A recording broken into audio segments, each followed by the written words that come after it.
Attention, cette émission est laissée à la discrétion de l'auditeur. Les propos et les opinions peuvent choquer. Oreilles sensibles s'abstenir. Richard Martineau. Un animateur pas comme les autres. Richard Martineau. Bon mardi, ma gang de malades. Restez les nôtres un peu plus tard dans l'émission. Je vais mettre ma santé en jeu. Je suis prêt à tout. Ben voyons. Pour vous informer. Je t'ai pas préparé à ça. Ben oui, écoute, il y a une ambulance qui attend à l'extérieur. On ne sait jamais ce qui va m'arriver. C'est ça, l'ambulance, c'est pour moi. L'autre jour, on parlait de rage avec Marc Boilard. Il y a de plus en plus de gens enragés, rage au volant, mais même dans la vie, tu regardes les gens sont en maudit, on est enragés. Et Marc me disait, avec raison, on a tous un sentiment d'injustice. Il n'y a rien qui nous rend plus enragés que le sentiment d'injustice. Je pense que tout homme, tout être humain, toute femme, on a soif de justice. On veut que les méchants payent pour leurs crimes et se fassent pogner. Avant, c'était génial parce qu'avant, on disait peut-être que le méchant ne se fera pas prendre dans cette vie-ci, mais dans la vie d'après, dans l'au-delà, il va y avoir une justice divine. Puis le méchant qui est mort à 95 ans dans son sommeil paisiblement, il va se réveiller puis il va être en enfer pour l'éternité. Fait que ça nous donnait une paix de l'âme en disant les bons vont être récompensés et les méchants vont être punis. Là, maintenant qu'il y a de plus en plus de gens athées et qu'on se dit peut-être que c'est pas comme ça que ça marche la vie, on veut que les méchants soient punis dans cette vie ici. Pas plus tard, pas ailleurs, parce qu'on n'est pas sûr ailleurs. Je vous dis ça parce que on a vraiment un sentiment d'injustice profond lorsqu'on lit l'actualité judiciaire. Et là, je vais vous parler d'un texte qui est paru aujourd'hui. Deux de mes collègues, Frédéric Giguère, Jonathan Tremblay. Vous savez qu'il y a une femme, samedi à Saint-Jérôme, qui a été retrouvée morte, assassinée, et il y a un homme qui a été arrêté, et le suspect, c'est un récidiviste en matière de violence conjugale. Et là, écoutez ça. Le suspect de 45 ans traîne un lourd passé criminel, lui qui a été arrêté plus d'une trentaine de fois depuis 2004. La majorité de ces crimes ont été commis dans un contexte de violence conjugale. D'ailleurs, force est d'admettre que les diverses conditions imposées par le tribunal au fil des ans n'ont jamais eu d'importance à ses yeux, lui qui a été accusé de non-respect de ces conditions à 16 reprises. Il est en dedans. Libération conditionnelle, mais brise pas tes conditions. Sors dehors, brise ses conditions. Ramène en dedans. Libération conditionnelle, mais respecte tes conditions. Respecte pas ces conditions, les brise. Rentre en dedans. À ce prix qu'on sait, on est niaiseux. Il a notamment été condamné une trentaine de fois pour des dossiers de voies de fait, de menaces de mort, d'infliction de lésions corporelles, d'étouffement, de conduite avec les facultés affaiblies, de méfaits et d'utilisation non autorisée d'un ordinateur. Tabarnane, arrêté 30 fois, non-respect des conditions, 16 fois. Il y a des gens, là, il n'y a rien à faire avec eux autres. Ils ne seront jamais prêts à vivre en société. C'est des psychopathes. Ils n'ont aucune empathie, il n'y a rien à faire. À un moment donné, quand quelqu'un est arrêté, je sais pas, 3 fois pour voie de fait grave, pour agression, tu sais, tu dis, regarde là, on va le mettre en dedans pendant super longtemps.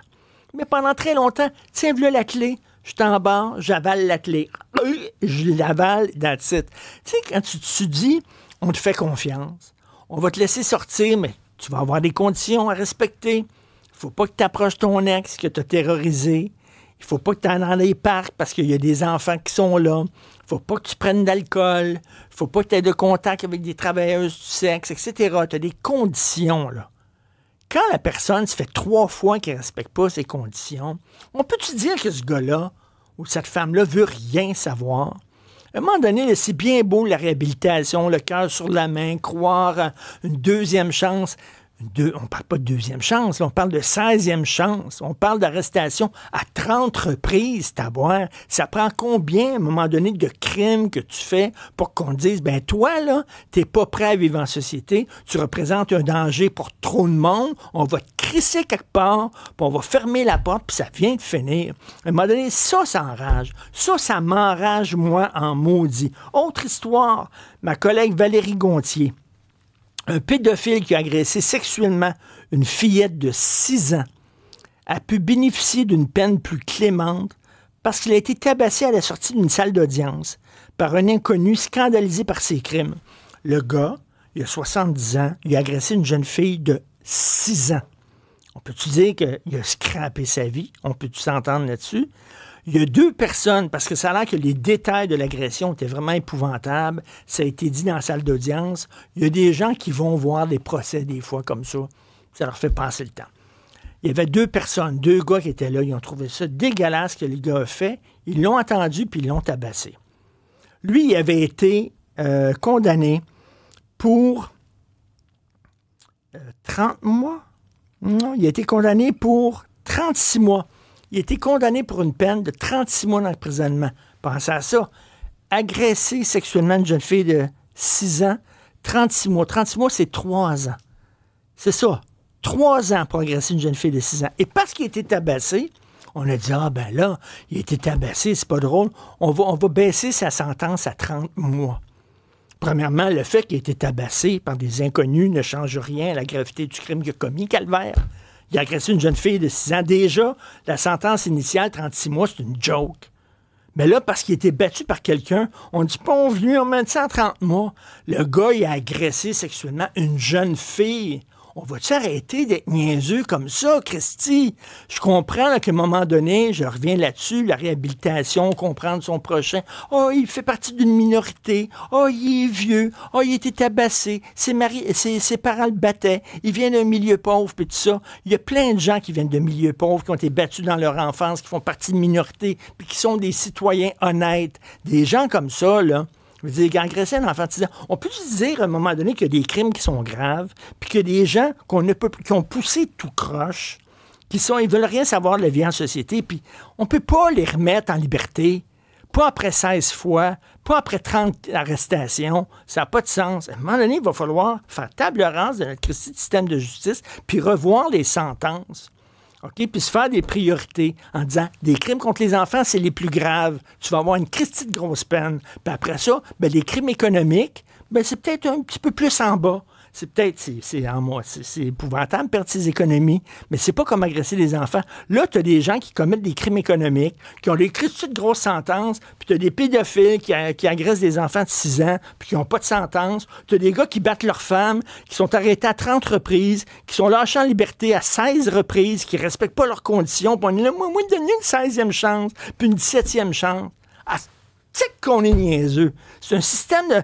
Là, ce genre d'affaires-là, là, si vous voulez arriver avec un gouvernement d'extrême droite, si vous voulez paver la voie à un gouvernement d'extrême droite, faites ça. Faites ça. Exactement ce genre d'affaires-là, d'être niaiseux envers des criminels. Les gens vont tellement être écœurés, vont tellement être enragés, qu'ils vont voter pour le premier gars qui va dire « Regarde, je vais ramener la peine de mort. » Ils vont dire enfin un sentiment de justice. Enfin, je ne suis pas pour la peine de mort du tout. Mais à un moment donné, Christy, les gens sont enragés parce qu'ils regardent ce genre de nouvelles-là, puis ils disent, on vit dans un monde, on marche sur la tête. Voilà, je vais me calmer.